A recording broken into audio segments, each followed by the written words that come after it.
Live from Fargo and serving you on TV, online, and on the go. This is Valley News Live at 6.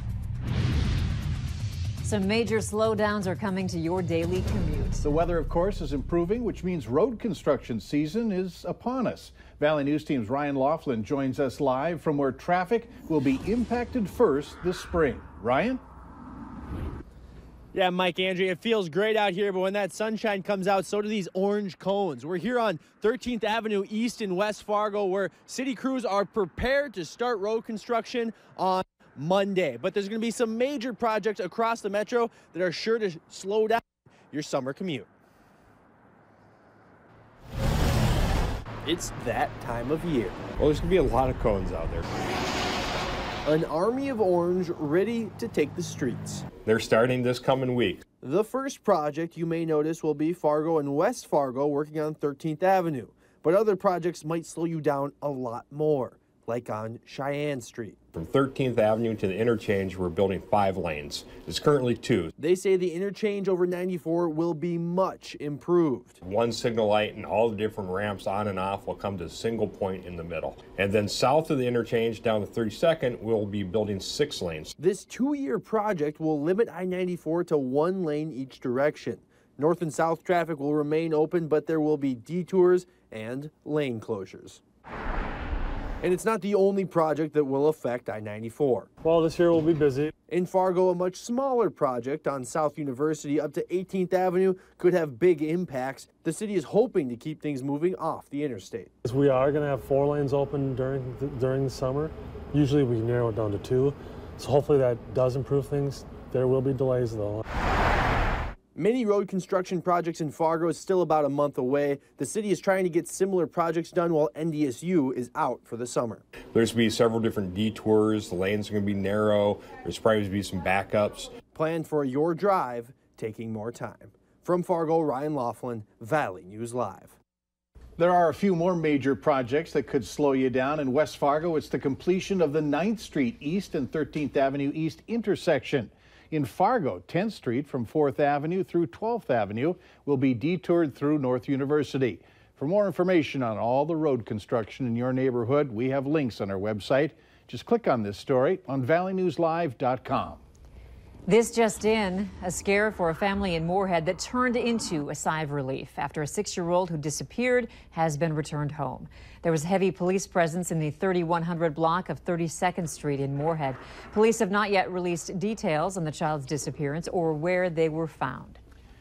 Criminal charges have been filed against the father of a 3-year-old Breckenridge, Minnesota boy who died last Tuesday of homicidal violence. 35-year-old Tracy Brandt was charged with 1 count of felony murder, 3 counts of third-degree assault, and 2 counts of malicious punishment.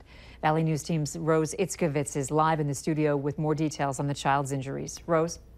Mike and Andrea, these court documents contain what investigators say is evidence of abuse to 3-year-old Winter Sky Barker. His death has been ruled a homicide. The report says examination of Winter revealed bruises consistent with being struck with a wire-like object.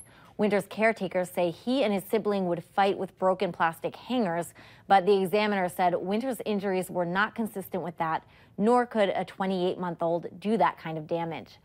Another fact in this case is that the father's partner, Ramona Shortman, only has 1 arm, and certain evidence of abuse shows it had to come from someone with 2 arms.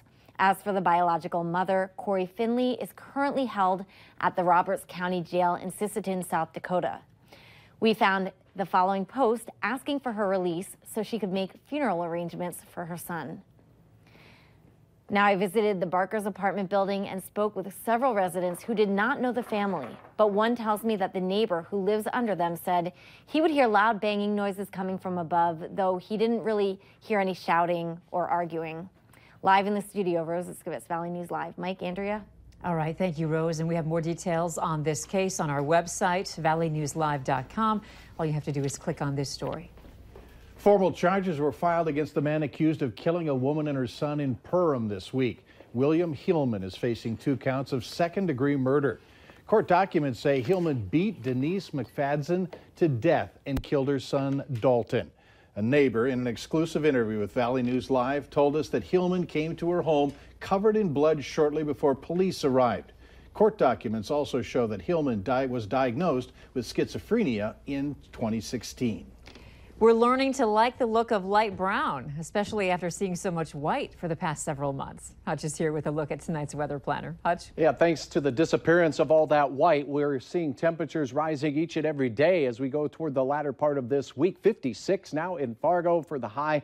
59 in Cavalier as we're challenging 60 degrees and melting a lot of snow, causing minor flooding along the Red River and its tributaries. A number of flood watches and warnings up and down the Red River Valley.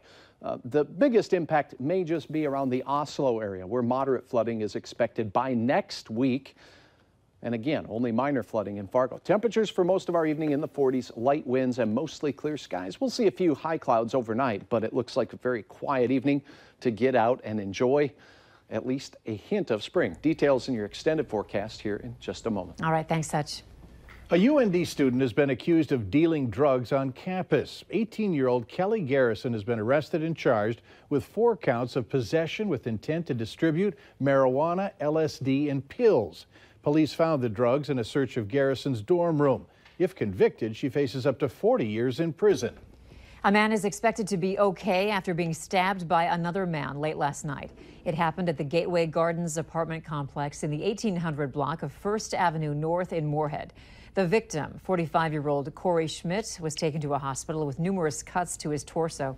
Authorities say 25-year-old Yassine Isak stabbed Schmidt and then ran off. He was arrested about 2 blocks away. The motive for the assault is not known yet. This week, North Dakota patrol troopers trained for what's called the Below 100 program. It's an effort to minimize law enforcement deaths throughout the country. Law enforcement deaths nationally haven't been below 100 a year since 1943. The training consists of sessions where patrolmen learned about 5 important pillars within this program. Wear your belt, wear your vest, watch your speed, win every day, each moment, and then complacency kills. And it's all about just getting those deaths below 100. The national program was launched back in 2010. Officers also heard from an Illinois mom who lost her 2 daughters in 2007 when a trooper hit and killed them going more than 100 miles an hour. New data shows that in North Dakota, on average, men are paid more than women. From 2012 through 2016, men made 37% more. Kevin Iverson with the State Department of Commerce says those numbers don't tell the whole story. You can't use census the data that's available to really determine if there is a difference in rate of pay. We know there from data that men work more hours. They tend to travel earlier. They're also found in different occupations than we find in women. Iverson adds the census doesn't collect data comparing education levels and the amount of experience men and women have at the same job. Later on Valley News Live at 6, what a Minnesota doctor is going to do to settle a federal civil claim surrounding the death of Prince. Up next, what's driving up the number of syphilis cases in North Dakota?